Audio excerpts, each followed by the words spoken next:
And second problem on transist turbine. This is the example problem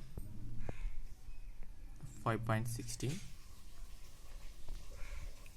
in Radiant publication. So given data.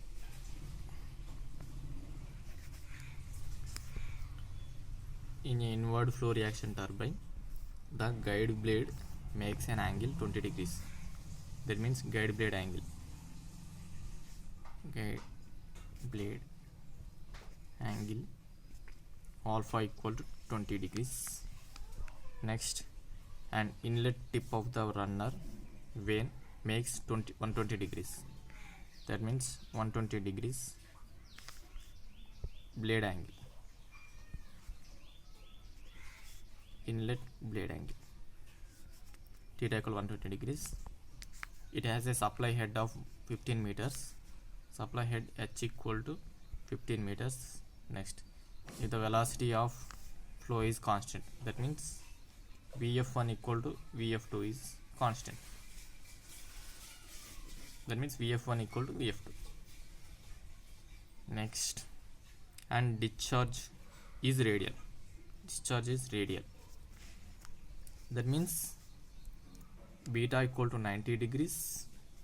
So if the beta equal to 90 degrees, what are the conditions? Vwt equal to 0 and V2 equal to Vf2. So these are the conditions when beta equal to 90 degrees. So the problem, what should we calculate? First thing, velocity of flow and hydraulic efficiency. First one, we need to calculate velocity of flow. That is Vf1 we need to calculate. Vf1 we need to calculate. So before that, we draw the inlet and outlet triangles. The problem, the inlet blade angle is obtuse angle.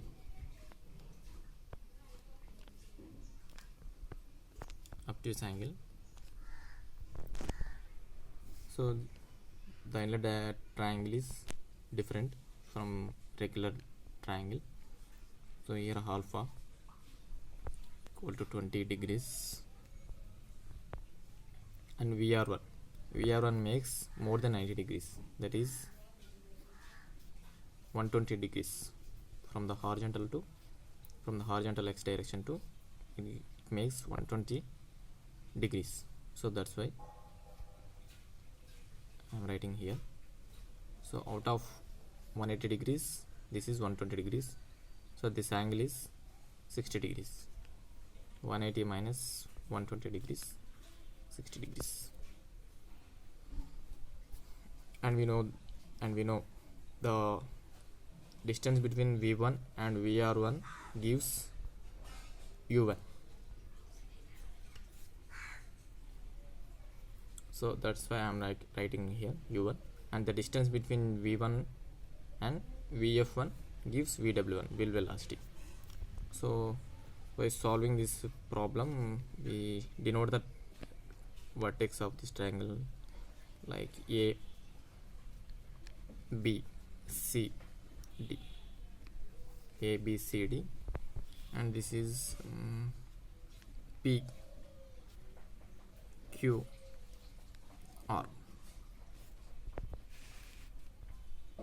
So we need to calculate the Vf1. So from the triangle, inlet triangle A, B, D, Vf1, we need to Vf1. So in the ABD triangle, we don't know Vf1, V1 and Vw1. So let us take Vw1. So that means cos 20 degrees equal to adjacent by hypotenuse Vw1 by V1. Vw1 by V1. So from that, Vw1 equal to V1 cos 20 degrees that is cos 20 value 0.342 V1. So write it. That means VW1 equal to 0.342 V1. This is the equation 1. So that by using cos we have to derive the VW1 in terms of V1. Similarly, from the triangle BCD,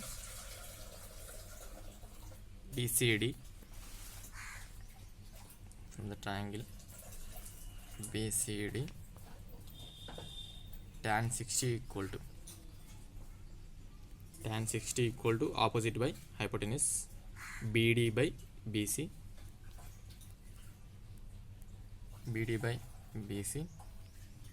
So BD means VF1 by BC means total AC equal to VW1. We need to calculate BC value. So total U1, AB equal to V1. So to obtain BC value, we subtract U1 from AB. That equal to U1 minus VW1. BC value is U1 minus VW1.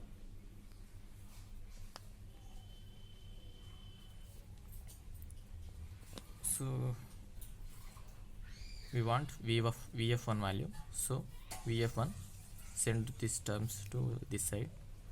U1 minus VW1 and tan 60. So tan 60 equal to,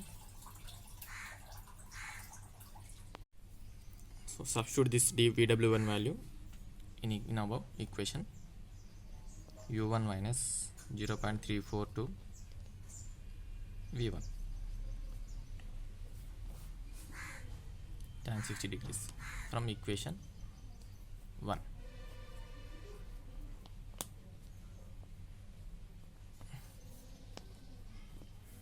So to calculate VF1, we need to calculate U1.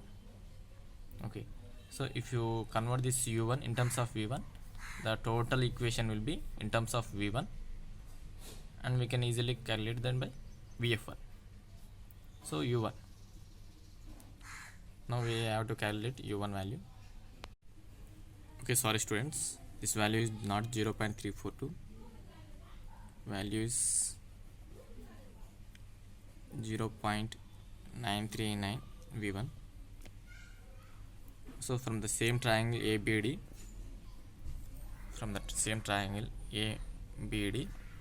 we calculate sin 20. Sin 20 equal to opposite side by hypotenuse VF1 by V1. So from that VF1 equal to sin 20 into V1. VF1 equal to 0.342 V1. This is equation 2. So this was totally wrong, not wrong. Now we do this same thing. Triangle BCD, tan 60 equal to PD by BC, that equal to VF1 by U1 minus VW1. So from that VF1 equal to U1 minus VW1 tan 60. So you know the value of VF1, that is equal to 0.342 V1. So we don't know U1 value. So keeping this U1 one side and send to remaining all left side. VF1 equal to, first multiply tan U1 tan 60 minus VW1 tan 60. So this term, keeping this term right side and send to this term left side, U1 tan 60. So send this term right side and minus becomes plus VF1 plus VW1 tan 60. So V1 equal to, you know the value of VF1 in terms of V1, that equal to 0.342 V1 plus, and you know the value of V1. from equation 1, VW1 equal to 0.939 V1. So substitute 0.939 V1 tan 60 by tan 60. This tan 60 send right side. Equation 1 and 2. From equation 1 and 2. So substitute finding this tan 60 value, and we obtain totally this value is, by solving this entire expression, we obtain 1.136 V1. So this equation is 3. Equation number 3.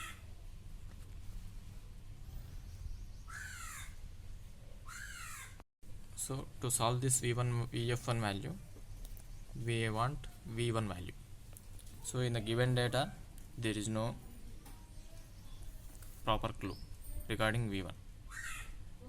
So by using angles, we derive the equation 1 and equation 2 and equation 3 in terms of V1.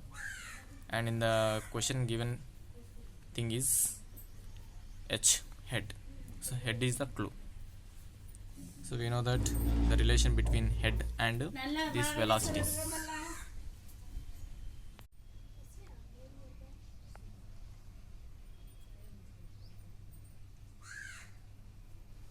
So this is the formula relating to head and velocities. So we already see the previous class. In the problem, we assume here there is no loss in the producing the power from the turbine. So if you consider no loss of energy, the head equal to total work done plus exit velocity kinetic energy. So here VW1 U1 by G. Why? Because the term VW2 is 0. If beta equals 0, VW2 term equals 0. That's why here we only write VW1 U1 by G and V2 square by 2G. And beta equal to 90 degrees. The another condition is V2 equal to VF2 and VF1 equal to VF2. So that's why we write also this V2 equal to VF2 equal to VF1. So substituting equation. Substitute equation 1, 2 and 3 in above.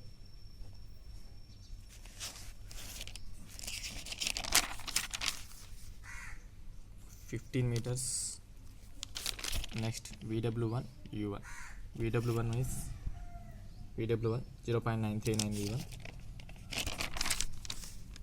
0.939 V1 into U1. So from the equation 3, 1.136 V1, 1.136 V1 by G value 9.81 plus V2 square. So V2 means VF2, VF2 means VF1. So from the equation 2, VF1 equal to 0.342 V1, V2 square by 2 into 9.81. So by solving this entire expression,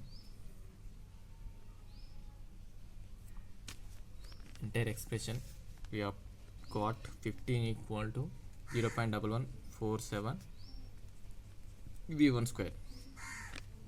Okay, so from that V1 square equal to 15 by 0.1147, that was equal to,